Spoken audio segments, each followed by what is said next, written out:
Puralo kabiga, read my lips. Kaya puralo kabiga, kabagan ka na. Kabagan ka kapag hindi ka humingi ng public apology sa ginawa mo. Read my lips. Ito po muli ang inyong lingkod, Mr. Ben Guapo. Welcome po sa ating show, ang Kabag. Ginawa ko tong video na to kasi bilang isang Kristiyano at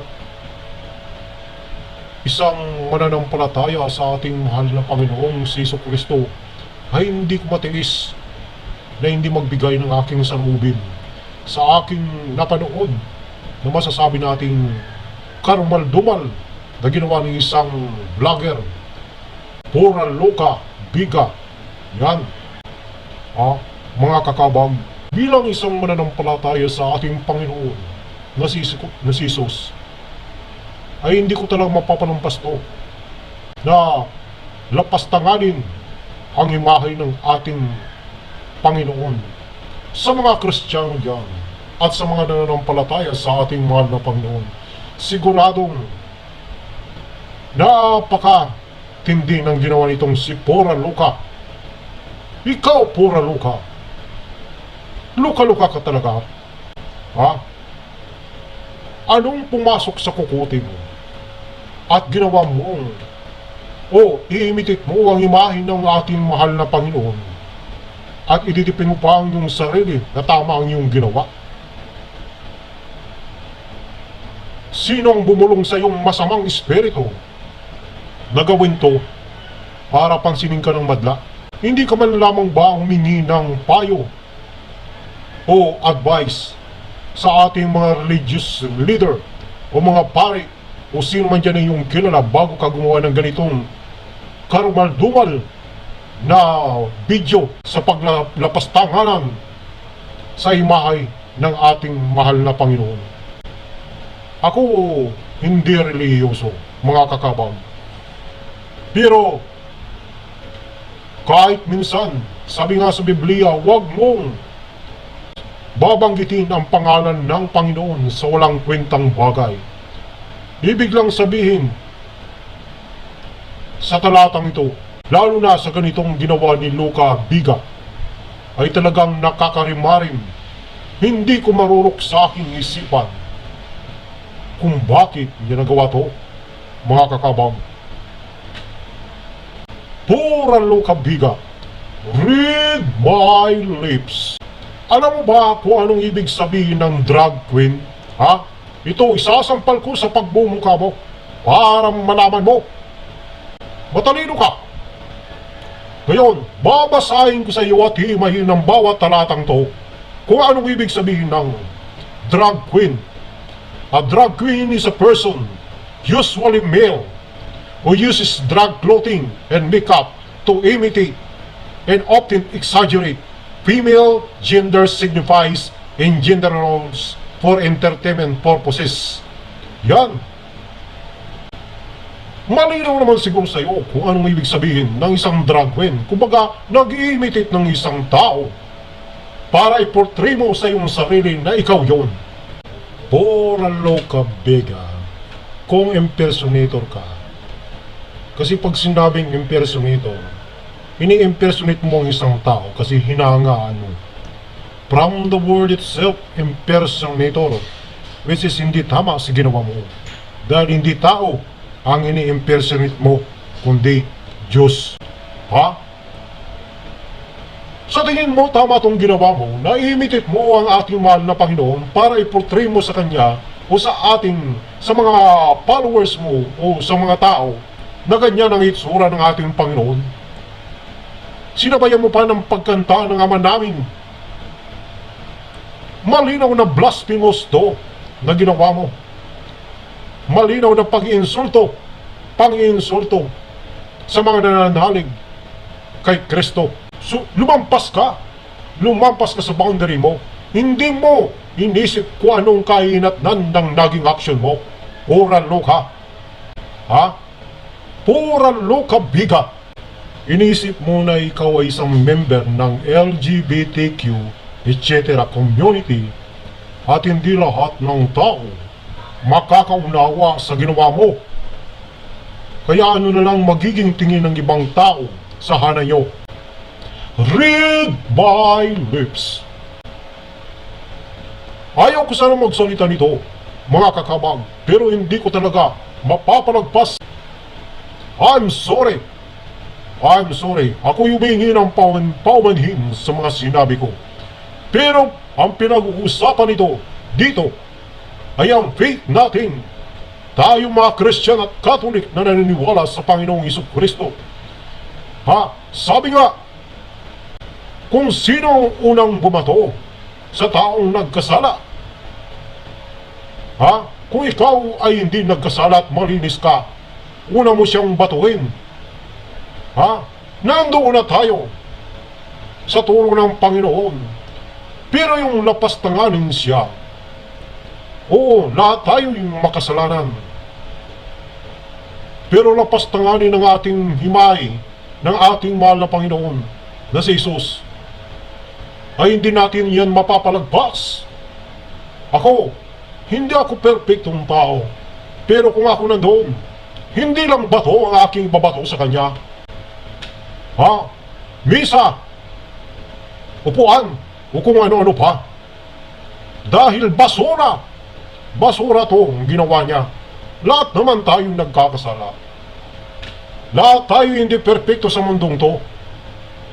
Kaya nga, bawat aksyon na ating ginagawa ay dapat pag-isipan muna natin bago natin gawin. Yun dapat ang inisip nitong si Pora Luca Biga. Ngayon, hinihingi lamang ng mga tao o mga nananampalataya sa Panginoong Jesucristo na ikay humingi ng public apology. Pero anong ginawa mo? Pinaninindigan mo talaga, Pora Luca Biga. Pinaninindigan mo talaga na tama ang iyong ginawa. Ayaw mong humingi ng pawanhin. At sabi mo pa nga, gusto mo pang uulitin kung pwede. Anong klaseng nilalang ka na sabihin mo ang mga ganun? Masyadong mataas ang tingin mo sa sarili mo, Pora Luca Biga. Masyadong mataas. Hinihingi lang namin na mag-public apology ka, pero ayaw mo talaga. Gusto mong panindigan na tama ang iyong ginagawa o yung ginawa mo. Paano naman kung halimbawa yung nanay mo o kung sino mang miyembro ng pamilya mo, Pora Luca Biga, ay imitate namin. Halimbawa na lang, yung nanay mo, i-imitate natin. Magsuot ako ng kamukha ng nanay mo at magsalita yan ng kung ano-ano. O sino mang miyembro ng pamilya mo, ano kaya ang mararamdaman mo? Pora Luca Biga, ano yung mararamdaman mo? Di ba ikakagalit mo yun? Sabi mo nga, you love your family. You love your family. So, we love Jesus Christ. So, what if we imitate your mother or any of your family member? What will you feel? Ang pag-imitate sa Panginoong Jesucristo ay hindi naman talaga kasalanan. Pero, may ibang meaning ang pag-imitate. Sabi nga, dito sa talatang to, sa Biblia, be imitators of me, as I am of Christ.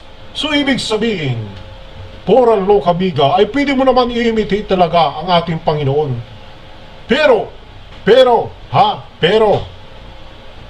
pag sinabing imitate ay dapat, kumbaga, magiging kang halimbawa o katulad ni Kristo sa pamamagitan ng pagbibigay ng magandang halimbawa ng kanyang ginawa nung nandito pa siya sa lupa. Magturo ng mga banal o kagandang bagay na ginawa niya, Pora Luca Biga. Napakalinaw naman dito kung ano ibig sabihin ng imitate o pag-i-imitate. Sabi nga, pangungupya. Kopyahin mo yung kagandahang asal o kagandahang ginawa ng ating mahal na Panginoon. napakalinaw ng sinabi dito sa Biblia na ang pag-imitate sa Panginoong Jesucristo ay naaayon dapat sa kanyang ginawa. Ha?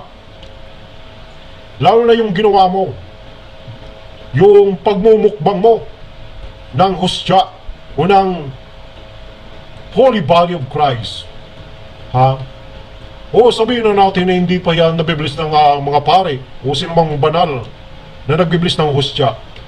Pero hindi mo ba naisip yung kainat na nang ginagawa mo? Pura loka biga. Ha? Parang ginawa mo lang na mukbang yung hostya. Grabe yung ginawa mo. Sobra. So ngayon, ano yung nangyari sa mga ginawa mo? Ano yung mga consequences na nangyari? Ha? Sa ginawa mo, ito yung naging bunga. Idineklara kang persona non grata sa General Santos City. Ay mabuti nga. Mabuti nga sa'yo. Dapat nga sa buong Pilipinas. Ha? Ideklara kang persona non grata. Di ko alam kung ano yung pumasok sa utak mo. Kung sino yung talaga yung nagbulong sa'yo para gawin to. Sabi nga, ang taong mabilis maglakad kapag natinik malalim. Gusto mo kagad kasi mong sumikat? O ano nangyari? Ha?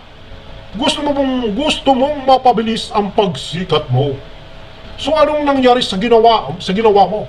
Dahil ginawa mo tong pag-i-imitate sa image ni Jesus Christ para mapansin ka na akala mo tama ang iyong ginagawa. Sabi mo ka, I'd like to stress that my drug performance as Jesus was not meant to disrespect anyone. On the contrary, it is a drug art of interpretation of worship. Ganon? Ganon na ba talaga ang pag-worship? Ha? Ipinakita mo na gano'n ang interpretasyon mo sa pag-worship? Anong klaseng pag-iisip na meron ka? Hindi ko inaakay ang sinuman na magkaroon ng hate sa ating kapwa, lalo na sa pangyayaring to kay Luca, kay Pura Luca Viga. Kumbaga sabi nga, tao lang siya, nagkamali. Tayo rin taong nagkakamali.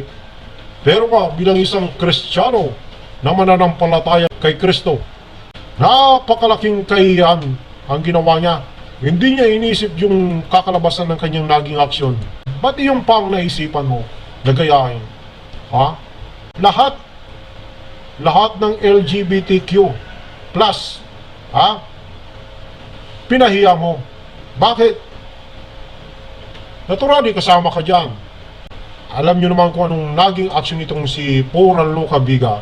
At alam natin na marami sa inyo nagkondina, ha? O nag-against sa kanyang ginawa. Kasi hindi naman talaga tama. Pero, huwag naman kayong lumampas sa border nyo. Tanggap na kayo ng lipunan, wala na tayong magagawa dyan.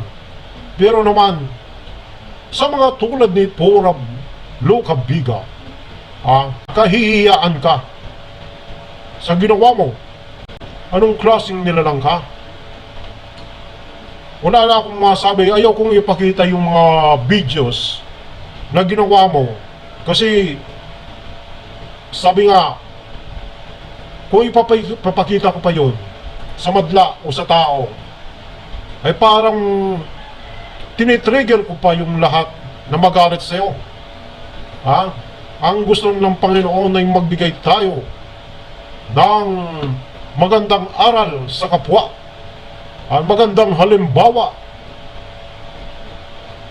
Pero itong ginawa mo, isang magandang halimbawa ba to? Dahilan lang sa gusto mong sumikat? Gumawa ka ng ganitong isang eksena para mapansin ka? Pura Luca Viga, isa lang naman ang hinihingi namin. Humingi ka ng public apology. Yun lang. At huwag mo na sanang uulitin to. Lahat naman tayo ay nagkakasala bilang isang tao. Walang perpekto sa mundo, kundi ang Panginoon. Ngayon, Public apology lang ang hinihingi namin, pero hindi mo pa magawa. Idinidipin mo talaga ang iyong sarili na tama ka at gusto mo nga pang ulitin galing mismo sa bibig mo. Ha? Pura lokabiga. Marami naman pwedeng gayahin ng pagiging drag queen mo. Ha? Na magbibigay aral sa lahat. Maging magandang example ka sa lahat. Lalo na sa mga kabataan.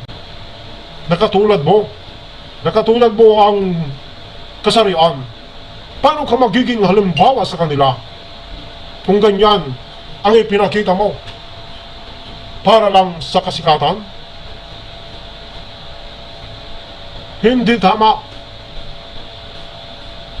Kaya pura lokabiga, kabagan ka na. Kabagan ka kapag hindi ka humingi ng public apology sa ginawa mo. Ito lang po ang inyong tatandaan, mga kakabag. Being an imitator of God means we must imitate His love. After all, the Bible tells us God is love. God bless po. Peace out.